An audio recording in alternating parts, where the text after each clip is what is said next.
যাচ্ছে পুরো সংবাদে। নৌযান শ্রমিক ধর্মঘট প্রত্যাহার করা হয়েছে। সচিবালয়ে নৌ পরিবহন সচিব আব্দুল মান্নান হাওলাদারের সভাপতিত্বে মালিক শ্রমিকদের বৈঠকে সমঝোতার পর ধর্মঘট প্রত্যাহারের ঘোষণা দেওয়া হয়। শ্রমিকদের বিভিন্ন দাবি নিরূপণের জন্য 16 সদস্যের ত্রিপক্ষীয় কমিটি গঠন করা হয়েছে। এই মুহূর্তে সচিবালয়ে আছেন আমাদের রিপোর্টার মহসিন আশরাফ। আমরা এখন সরাসরি তার সঙ্গে যোগাযোগ করছি। মহসিন। হ্যাঁ মহসিন, নৌ শ্রমিক ধর্মঘট কখন প্রত্যাহারের ঘোষণা দেওয়া হয়েছে এবং শ্রমিকদের দাবির বিষয়গুলো নিয়ে সরকার কি বলেছে? জানেন যে শনিবার মধ্যরাত থেকে নৌযান ধর্মঘট শুরু হয়েছিল। জরুরি ভিত্তিতে কাল সরকার নৌ পরিবহন সচিব বৈঠক করেছিলেন শ্রমিকদের সঙ্গে। প্রায় 5 ঘন্টায় বৈঠক হয়েছিল, কিন্তু কোনো সিদ্ধান্ত। আজ আবার সকালে নৌযান মালিকদের সঙ্গে প্রথমে এক দফা বৈঠক করেন নৌ সচিব। এরপর শ্রমিকদের ডেকে শ্রমিক মালিক এবং সরকারি ত্রিপক্ষীয় বৈঠক হয়। বৈঠকও চলে প্রায় 3 থেকে 3.5 ঘন্টা। 3.5 ঘন্টা বৈঠক চলার পরে যে সিদ্ধান্ত হয়েছে, আজ দুপুর 1টা থেকে ধর্মঘট প্রত্যাহার করার ঘোষণা দিয়েছে নৌযান শ্রমিক ফেডারেশন। তাদের দাবি ছিল যে ন্যূনতম মজুরি সহ 22 দফা দাবি ছিল। 22 দফা দাবির তারিখ ঘোষণা দিয়েছিল। সরকার বলছে তাদের যে দাবিটা আছে, এই দাবিটা গত 2 মাস আগে তার শ্রম পরিদপ্তরের কাছে জমা দিয়েছিল, তাদের একটা দাবি দেওয়া। কিন্তু সেটা বাস্তবায়ন না হওয়ার কারণে এই ধর্মঘটটা ডাকতে বাধ্য হয়েছে নৌযান শ্রমিক ফেডারেশন। আজকে যে সিদ্ধান্ত হয়েছে যে পরিদপ্তরের পরিচালক আহ্বায়ক করে 16 সদস্যের একটা কমিটি গঠন করা হয়েছে, ত্রিপক্ষীয় কমিটি। এটাতে নৌযান সেক্টরের মালিক পক্ষের 6 জন আছেন, 6 জন এবং সরকারের 4 জন আছেন। এই কমিটিকে আগামী 2 মাসের মধ্যে রিপোর্ট দিতে বলা হয়েছে। যে সমস্ত দাবি দেওয়া আছে এই দাবি দেওয়াগুলো নিরূপণ করে তারপর এই 2 মাস পরে শ্রম পরিদপ্তর মূল্যায়ন করে ন্যূনতম বেতন কাঠামো একটা গেজেট প্রকাশ করবেন। নবনীতা। মহসিন, আপনাকে ধন্যবাদ।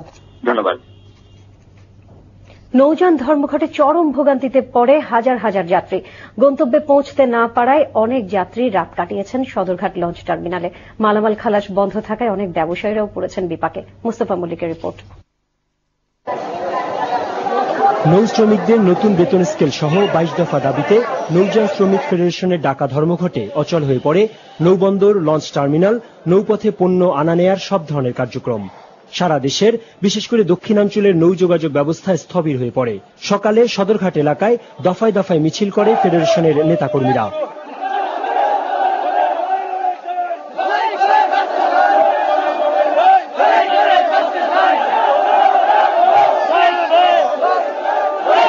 ধর্মঘটে সবচেয়ে বেশি ভোগান্তিতে পড়েছিল অসহায় যাত্রীরা। খুব কষ্ট হইতে আছে, বুড়া মানুষ। এখন আমার বাইরে এমনি সাইডে ব্যথা, একা এখানে হাসপাতালে চিকিৎসাধীন আছে। আমি যাওয়ার জন্য ফোন দিচ্ছে, আমি শৈশবের থেকে আসছি, এখন মধ্যে যাইতে পারতেছি না। এই যে ময়মনসিংহ থেকে আমরা আসছি, এখন তো যাইতে পারবো না লঞ্চ ঘাটে। এখান থেকে যাইতে আমাদের কাছে টাকা পয়সাও নাই বেশি একটা, আমরা এখন কি করবো? অনেক কষ্ট আর কি, এছাড়া তো আর উপায় নাই। তাসলিমা বেগম থাকেন ভোলার লালমোহনে। ধর্মঘটের খবর তিনি জানতেন না, আর এজন্যই সদরঘাট এই টার্মিনালে তিনি এসেছেন রোববার দুপুর 2টায়, সে থেকে এখন পর্যন্ত। বলবেন আপনার কেমন লাগতেছে এতক্ষণ? এতক্ষণ খারাপ লাগতেছে না। এই যে বাচ্চালে বসে আছি, কালকে দুপুর 2টার দিকে আইছি, সারা রাত আসছিলাম, এখনো রয়েছি। অবস্থা খুবই খারাপ লাগতেছে।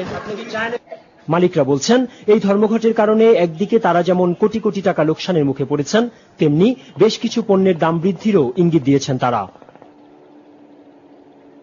Mustafa Mallik, Channel I, Dhaka.